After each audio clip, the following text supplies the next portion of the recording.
PM Awas Yojana को नहीं आसिला बड़ खबर। पीएम आवास हिताधिकारी को मिलिबो बड़ रिहाती। तेबे कौन रही संपूर्ण अपडेट आसतु जानिबा। ता पूर्व चैनल रे नुआ थिले चैनल टी को सब्सक्राइब करी रखंतु। एमिति गुरुत्वपूर्ण अपडेट सबुठु प्रथमे पाइबा पई। पीएम आवास योजनार सहरांचल हिताधिकारी को बड़ आश्वस्ति मिली।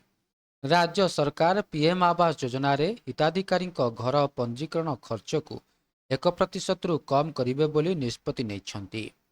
एनेई गृह निर्माण एवं नगर उन्नयन अतिरिक्त मुख्य सचिवଙ୍କ चिठी करा जायछि।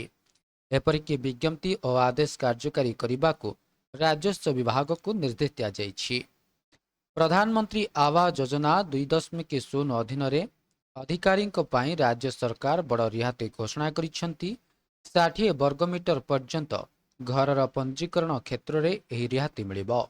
स्टाम्प शुल्क और रेजिस्ट्रेशन फी को मिसाई मोट देय 1% रु कम कराजिबो बोली कुहाଯାଇଛି। तेबे आथिला संपूर्ण अपडेट। वीडियोटी भल लगी वीडियोटी को लाइक करंतु, शेयर करंतु एवं चैनल टी को सब्सक्राइब करबा पई भूलंतु नाही।